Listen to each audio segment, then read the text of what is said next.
You're listening to CX Passport, the show about creating great customer experiences with a dash of travel talk.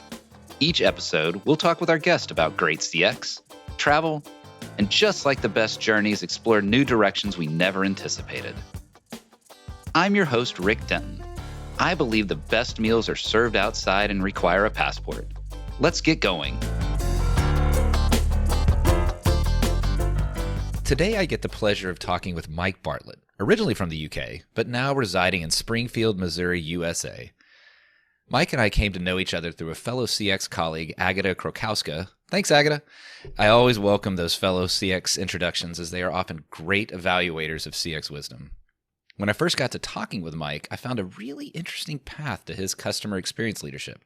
A film director? Founder of a record label at age 16? Hired to focus on customer experience for a school district? These are not traditional CX work histories. Now, I find that when something isn't traditional, that's often the fountainhead of unique ideas. With Mike, that is truly the case. Do you link chess and customer experience? I didn't, but Mike did just that. It's going to be fun to hear Mike's ideas today. Mike, welcome to CX Passport. Hey, thank you, Rick. Thanks for having me today. I am looking forward to it. So let's jump right in there talking about sort of that unique coming at the world of customer experience. I know that a lot of us come from different backgrounds, different lenses, but you certainly have a unique approach in looking at chess as that lens for thinking about CX, which is the inspiration of your most recent book, The Dark Side of CX, which a great title, by the way. But tell me more about that approach to CX and chess and how that all comes together. Well, it stems from the fact that human beings tend to be pattern matching machines. Maybe we're not all aware of it, but essentially that's what we like to do. And unfortunately, some of us in society tend to take that a little too far. And I'm one of those people. And so to give you a quick example, because in addition to chess, I also have done a lot of work in the film business as well. Mm-hmm. And patterns are very interesting to me for this reason. So when I was trying to learn how to write screenplays, and it's no different from architecting software or anything, when you put the vision together, one thing I always found with screenplays, like when people come to me and say, hey, could you read my script? I'd always think, and it was like a real effort. And everybody feels that way. Right. When I was shooting my latest film out in Missouri and I gave people the script, they came back the next day and they said, I'm going to be really honest. I wasn't expecting to read this in one sitting, but I did. And the reason that this sort of black magic that I found was a pattern that had already existed. It had been known, in the early part of the century, and then people had sort of forgotten it. And the pattern was very simple. The pattern was that you would show a reel of film, and the reels of film would be 10 to 15 minutes long. Mm-hmm. And then you would have to end the reel of film and then have something to convince people to come back the next week when you had the next reel of film. So we're talking really early days of cinema. Right. And then, of course, what happened is over time, you were able to piece them together and make it long enough so that people could watch an actual film in one setting. But that pattern was very interesting to me. So it would start off and it would pose a question to the viewer, and very similar to how TV episodes work. And then it would have some kind of closure. But then there would be a little hook at the end of that closure so that you would want to come back next week. And then what happened was as film started to become, like 90 minutes, 120 minutes long, people sort of lost that pattern. And so what ended up happening is we got this thing in the film business that we call the Meandering Second Act, where the film would start off, quite well structured, where there'd be a character thrown into a new world. They'd face a series of problems, and then it kind of would just meander around for a little bit. People would get a bit bored before it kind of remembered what it was supposed to be doing, and then the third act finished the film. And I learned that pattern from a really talented screenwriting teacher who actually has written books that have informed my customer experience approach as well.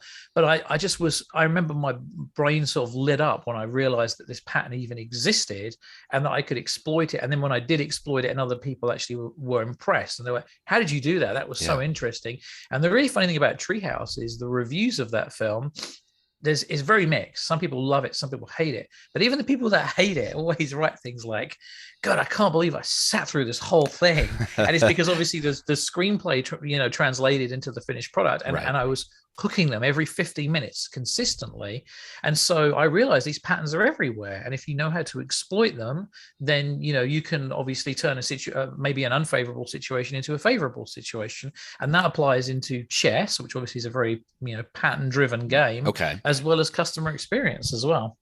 That idea of patterns, and that's the thing that I would love to unpack with you a little bit. Certainly, I know of chess, but my limitations to chess are really watching the Queen's Gambit and playing a little bit in high school, right? So, but I know that there are, for those that understand the game, these patterns that you're describing, and those patterns and how the pattern interacts with each other. And I think that may be something that's sort of intriguing. Maybe in customer experience, the same thing, that you have those that are delivering the customer experience, the company, the employee, the front line, the system, the digital, whatever it is, and then the customer themselves, and those patterns interact back and forth. Tell me a little bit about how that might play into customer experience in chess. Is that sort of the patterns that you're exploring? Yeah, so the book looks at what I call the most common prioms. So a priom is a concept I learned in 2014 from an author named Andy Soltis. And it turns out this has been something that's very widely known in the Russian chess world. And a priom is a chess pattern that not only is a pattern where, once you've learned it and you can identify it when it appears on the board, but it also has coupled with it an associated maneuver. So if I see this pattern, then I do this, and then this realizes me an advantage. And the more of these prioms that the better chess player you become, because you see the pattern.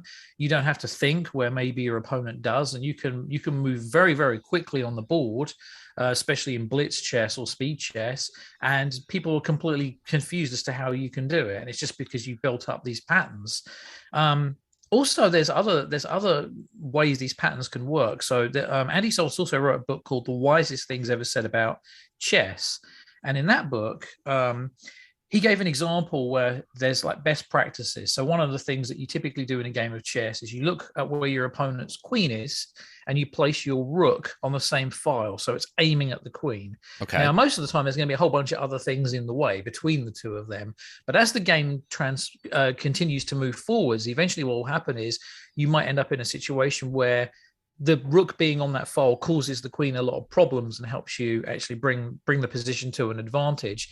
And it looks to somebody that doesn't know anything about chess like, wow, you saw like 20 moves ahead. Mm-hmm. Well, you didn't see 20 moves ahead. You just made a move that set you up for potential success in a number of potential futures. Okay, and so sorry, keep going. Customer experience. Yeah, you're getting me all excited here. I'm starting to see how that goes to CX. So pivot me into CX there, because you're right. When I see, again, going back to Queen's Gambit or anybody that I see that's good at it, you think that they have played out 17 moves in advance. But what you're saying is there's these patterns that are identifiable ahead of time. How does that apply to customer experience?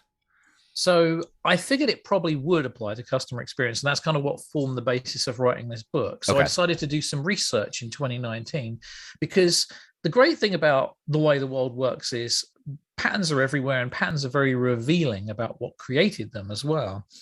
So in systems thinking, normally there's an event, and the event normally, if it happens one or more times, it normally tends to be part of a pattern. The pattern is normally driven by some kind of an organizational structure, and that structure is normally driven by mindsets within the organization. Mm-hmm. And that's why being put on hold for a very long amount of time or forced to wait in a queue for a very long amount of time is something that happens everywhere, not just in England or America. It's in Japan, you name it. Mm-hmm. It's a clear pattern that all humans not only recognize, but it really frustrates them as well. Yes, it does. I basically went ahead and did some research to try and find, and it wasn't scientific research. I mean, I literally Googled most common bad customer experiences, most common bad customer service. Right. And then I had a big whiteboard and I started tallying them as I was going through, and of course adding new ones where I hadn't seen them before. And I found a collection of, I can't remember, it was like 17 or 18 core patterns that, just seemed to be the most common ones that you would see anytime that there was you read a review or someone was angry about a customer experience. And then I thought, well, you know what? Everyone tends to have a causation behind it.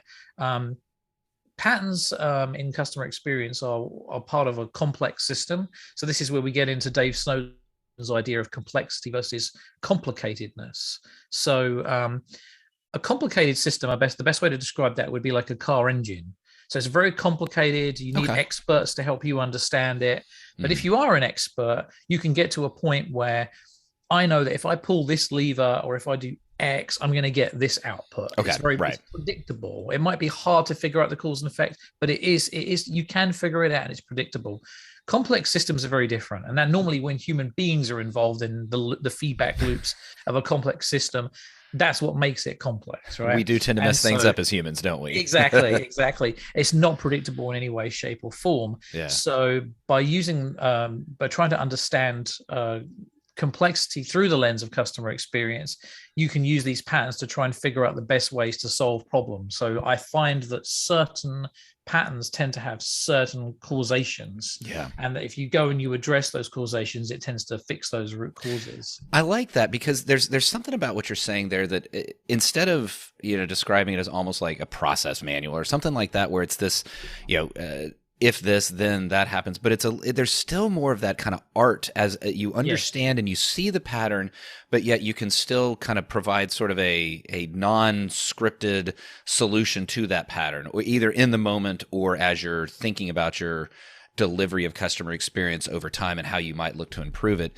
It does seem to be this idea of, look, I'm looking for patterns, but I'm not necessarily looking for prescriptive solutions, but rather the patterns that help influence what that solution is. I think there's something in that kind of that pattern and psychology that you've sort of inspired me to think about. And I know you have talked about this point where you've said we need to spend more time talking about the psychology of experience. So we've talked about the patterns, but the psychology of experience. And in that vein, what makes a bad experience really a bad experience? Why is that a case? What's the psychology of that? Yeah, so I wanted to write about this because I didn't feel it was explored enough. I see a few things here and there in the CX space, people talking about emotions, people talking about memories, but very often the customer experience stuff always tends to be more around the customer rather than the experience. Right. And so I did some research into this, and I started at the very base. What are our human drives? And then what are the things that can affect those human drives and upset us? And why do they upset us? And essentially it comes from a concept called allostasis. So allostasis essentially is where our body tries to predict what's going to happen in the environment and then change our bodily state to deal with it. Okay. And that's because the most successful animals that existed and therefore were able to reproduce were the ones that predicted the environment correctly, or more accurately, shall we say, than all the others in the population. Okay. And so when we think something bad's going to happen, you see some rustling in the bushes, if you will, then your body immediately gets the adrenaline going. You go into a heightened state of awareness, because if something does leap out and you're able to get away from it, then you survive versus the animal that didn't adapt. Okay. And so these responses essentially are what expectations. So anytime that you get ready to engage in a customer experience, you're doing some mental accounting. You're predicting in a way what's going to happen. And, like if you get into a line to wait, you're predicting how long it's going to take. If you stand in front of a customer service representative who you've been watching deal with other people and seems really friendly, you're expecting a friendly experience. So as soon as things start to deviate from the expectations, that's where you get either a good experience or a bad experience. And the bad experiences tend to be things that infringe upon, those core needs. And in the book, I've basically been able to just simplify it for practitioners and say, look, ultimately there's just two categories, right? So there's goal friction. So that's something gets in the way of you trying to perform your goal, how long you thought it would take, the effort that it would take. And then there's social friction, and that's where signals in the environment let you know that you're not valued, or that the people that you thought you could trust aren't trustworthy, and that sends alarm bells through, because obviously we've grown up as a very social animal, and we're always very heightened and aware of our status in society and how we interrelate with others.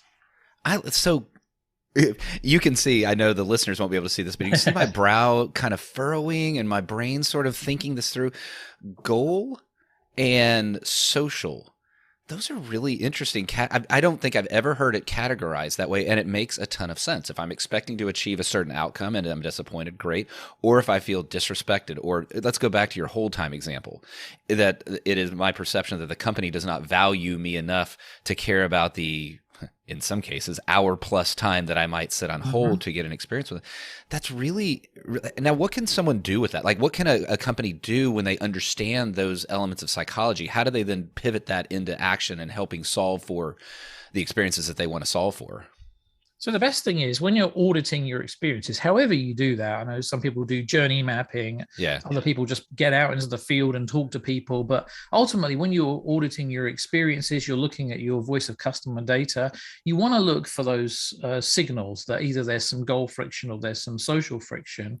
Social friction signals are really easy to spot because normally, you know, on a survey, it'll be someone saying something like, "I can't believe I was treated that way." Right. You know, those kind of things. Yeah. And then you basically have to start digging into, well, what is the pattern that caused this? Because all of these patterns that I've documented in my book, and they're by no means exhaustive. You know, I'm sure there are other patterns out there that get more specific depending on what vertical you're in, but you need to then do the research. So you need to say, okay, here's the pattern that occurred. You know, what are the structures that cause this? You go talk to people, talk to as many different lenses around this problem as you can. There's a really good book actually called Upstream, and Upstream talks about certain problems like, and we're talking about big complex problems like hurricanes, like the hurricane that hit New Orleans, and what was the other one? It talks about homelessness. Okay. And how do we solve these problems? Have there been examples where these problems have been solved? It's one of the reasons why I'm such a big fan of the states model in the US, because you can think of each of those as 50 little experiments. And if one of them wants to go off and do something crazy and everyone else is laughing at them and they succeed, well, guess what? If they failed, they failed on their own dime. But if they succeeded, they've now produced a little model that the rest of us can use as well. And that comes from the natural world of innovation, where both in business and in the customer experience as well, always have people looking in strange, random directions because you never know what insights they may uncover. And that's what I like, kind of as you introduce this new concept of goal and expectation. Goal and social expectations. That's just a new way of thinking, a new lens. I did kind of chuckle there when you were admiring our states model. Here it is in 2022, and you know, we're sort of struggling with some of that here in the U.S., as we will not go into, as this is not that type of podcast. But there are some challenges with the uniqueness that does exist across our land. But I do appreciate that perspective, Michael. I've never thought of it as hey, let's look at this as an innovation experiment. Oh, it really is. Yeah. When you come from a country like I do, where, you know, like one person says, we're going to all jump off the cliff and everyone jumps off the cliff, you can see how that could easily result in extinction. But when you live in a model where some people say we'll jump off the cliff, some people say we're not going to jump off the cliff, maybe jumping off the cliff's a really good idea. Actually, the ones left on the top of the cliff will starve because the food's at the bottom of it. Sure. It's just a great way. It's just a very innovative approach, and it can be very painful, of course, but tends to work out in the long run, and that's the most important thing.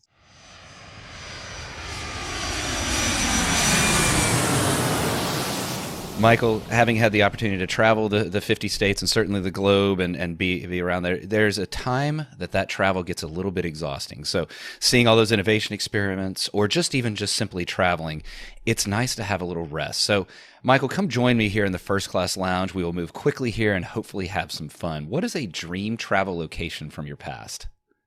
From my past, it would be the Kent Downs, because like most English people, we have castles literally in our backyards and we don't appreciate them because it's just part of the background noise.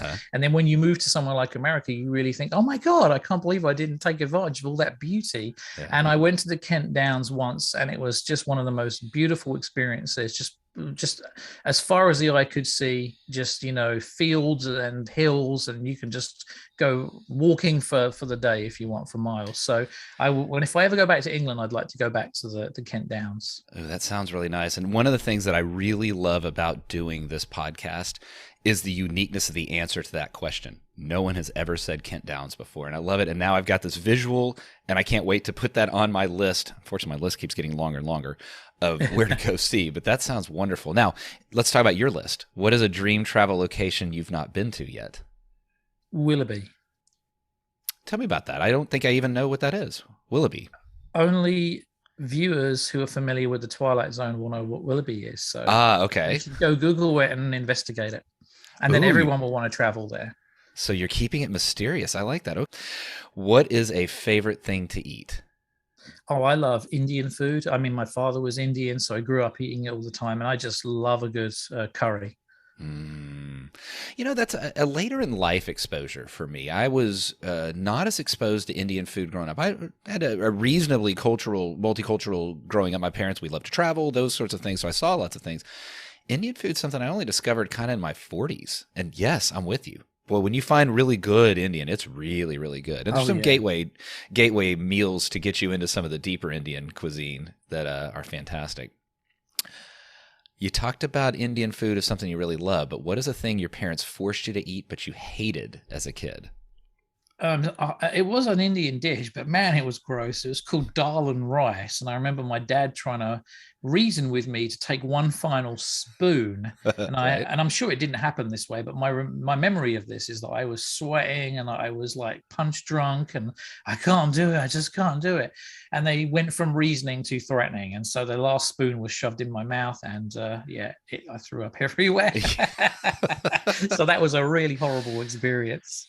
What is it about, I may have been guilty of certainly over encouraging, let's use that word, certain foods on my kids. And I guarantee if they're sitting on a podcast or whatever podcasts are 20, 30 years from now, and they'll be talking about certain foods. Why do we do that as parents? Eventually the kid will either discover it or they won't. But it is funny how those memories linger with us. Going back to travel, what is one travel item, not including your phone, that you will not leave home without? Well, thanks to post-traumatic syndrome, it has to be a toothbrush. Because when I used to be a consultant, I had about 3 or 4 incidents where I forgot my toothbrush. And then the week that I was on the client site, I felt absolutely miserable. I would definitely don't do that anymore.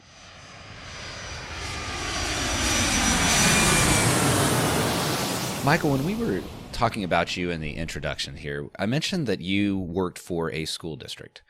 And I find that to be particularly intriguing. I just don't think of customer experience in school districts that often. I don't think a lot of folks do. And it just wouldn't be, you don't see books about it. You don't see writing about it nearly as much. But I would love for you to tell me about that role. Tell me about what you did there. But then I'm also curious, why did the district choose to focus on customer experience? And what were some of the impacts by choosing to focus on it? So the school district they started off with really good intentions. Okay. So they went all in on design thinking. They trained all of their staff up in how to use design thinking. They created an innovation department in a brand new building. And then the director of IT just decided he needed a user experience manager. So he hired me. Okay. And then when I joined, I realized the role wasn't really user experience. It was very technology heavy, but it was definitely more of a CX role. Mm-hmm. But the problem, and this is kind of why I'm not having the euphoric reaction that everybody else is to the announcement recently that the government's going to really start taking CX seriously, is I know how government works. Because I've got an eyebrow raised on that one too, right? Yeah. So, And, obviously I hope they prove me wrong and I want them to succeed. But if any of your listeners are familiar with something called the competing values framework, it's a way to assess culture. It's probably the most empirically verified framework on culture. And governments typically fall into what's known as the command and control quadrant. So everything is very process driven. It's very hard to get anything done.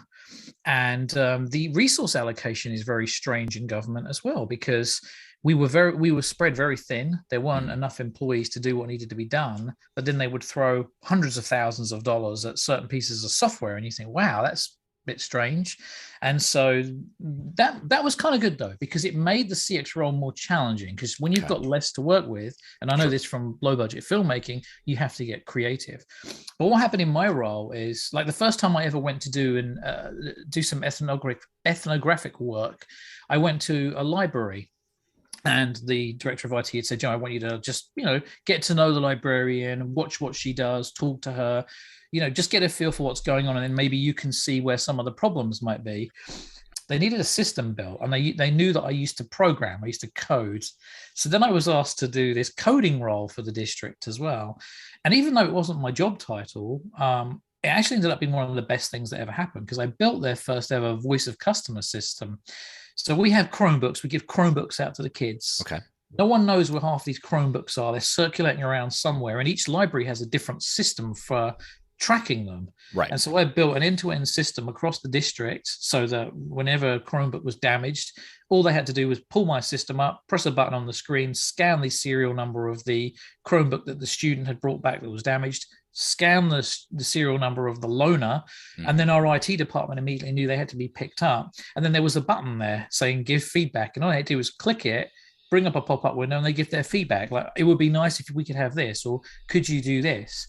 Well, what the staff didn't know is that as soon as they did that, I had a screen on my desktop that had a database in it, and I would see the results come in. Yeah. And most of the time, the feedback from these librarians was awesome. So I would implement it, release the code, and then the next day I would tell them, hey, remember that update that you asked for? I've done it. And that's these brilliant. people's faces, I couldn't believe the speed at which we could adapt and change because they weren't used to that. Yeah. And when I left the district, one of the last pieces of feedback I had, it was when they demoed the system to the librarians. And it makes me feel really good, but it's very sad as well. The feedback was, wow, it's like someone finally listened to us. Yeah. And I think that should be like the minimum level of a good CX. And it was a shame that ended up being an amazing CX for them. Yeah, Michael, that's actually, I hear you saying, it's disappointing that that's the baseline. But even when I talk to clients, when I talk to companies, it surprises me how many companies aren't there at that listen, or they think they're listening, but then they're not acting. I think you mentioned listen, but also you acted. And I think that's a key element of a total voice of the customer approach is, one, having that mechanism to listen. That's obviously if you don't know, if you're not listening, then you don't know, but then acting upon it. I think that was so important there. I think that may actually kind of segue into sort of this last question. We're out of time. I'm looking at the clock, but there's something that I wanted to talk to you about. And I'm thinking about that listen and act and how one feels when somebody is taking care of me there. Even some of the stories that you've told. I know we started with chess, very analytical, massive focus on logic. But I want to go to the other end of the spectrum, storytelling and emotion. I'm sure your film directing and story writing and all of that plays into this. Why is storytelling so vital to creating an inspiring customer experience? Well, the main reason is just because, unfortunately, human beings, through their evolution, just aren't very good at just absorbing large amounts of data. Even small amounts of data. Yeah. I'm looking at what's that book called on my shelf now? The Influential Mind. Very interesting book. She talks about a debate that she saw between, and this is chapter 1 of the book, between two politicians. I won't say who they were, but one of them was basically talking about, like, here's the data, here's the science, here's how it all works. And then the other one was coming up with these visuals that were really terrifying and not really based in reality. And she said it was amazing because this particular subject they were arguing about, I already knew the science behind it. And yet I felt myself being swayed by the guy that was going with all the crazy visuals. And I started panicking about, and it was a real sensitive issue related to the people's children. And she said, I just couldn't believe it. And so, hitting the emotions, hitting those stories just resonates. And the reason is, and this is all to do with culture. So the real key was understanding, well, what's the actual biological mechanisms that drove it in the first place? If we can understand the fundamentals, then we can understand culture better. And so by looking at culture, what I found was that essentially all it is it's pre-packaged behaviors that have worked for us in the long run. And so there's a really interesting book that just came out from Brett Weinstein called A Hunter-Gatherer's Guide to the 21st Century. And I've used a quote from his book in my book to talk about what culture is. And he essentially says that culture is very noisy because it can be passed sideways, not just down through generations as well. So that makes it faster, but it also makes it more noisy, which is great. Experiment stuff that we talk about earlier on, there'll be some cultures that emerge with crazy ideas and they'll burn themselves out, and then maybe there'll be some other cultures that emerge with crazy ideas, but those crazy ideas are key to the survival, to the innovation of the species.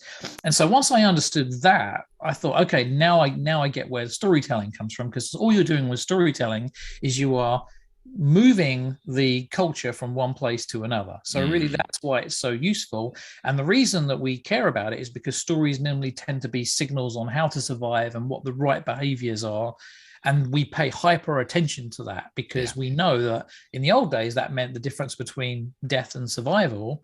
And whilst we're not dealing with that kind of thing in this day and age, the wiring that underpins it's still there. So that's why we are hyper aware when someone tells a story, and it's almost like our brains are wired to just absorb that information better. So that's why stories are a better way to convey information than just regular data. I have never heard it described that way. So, I've heard, look, it hits at the heart. And these are the kind of words I use as an absolutely non-scientist. It hits at the heart. It kind of is easier to remember. It's engaging, those kind of things. But how you take it into that evolutionary space and take it into sort of our survival of the species and why that is a reason for story is something I've never thought of before. And I find that particularly insightful. And I would describe this entire conversation almost in that category, that you've hit me with several different, I mean, we've been kind of all over the place. We talked about chess. We talked about goal versus social expectations. We've talked about school districts and film directing, all of that. Michael, it's been really interesting hearing what you've had to say in all those spaces. I would want quickly tell me, how can folks get in touch with you and where can they find your book? Tell me a little bit about that. Well, so the book will be on Amazon, and they can find me on LinkedIn is normally the best place to get me. So I'll get all that into the show notes.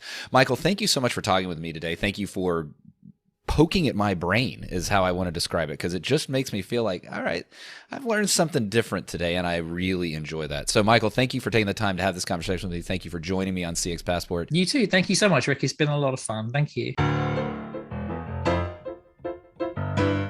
Thanks for joining us this week on CX Passport. Make sure to visit our website, cxpassport.com, where you can hit subscribe so you'll never miss a show. While you're at it, you can check out the rest of the EX for CX website.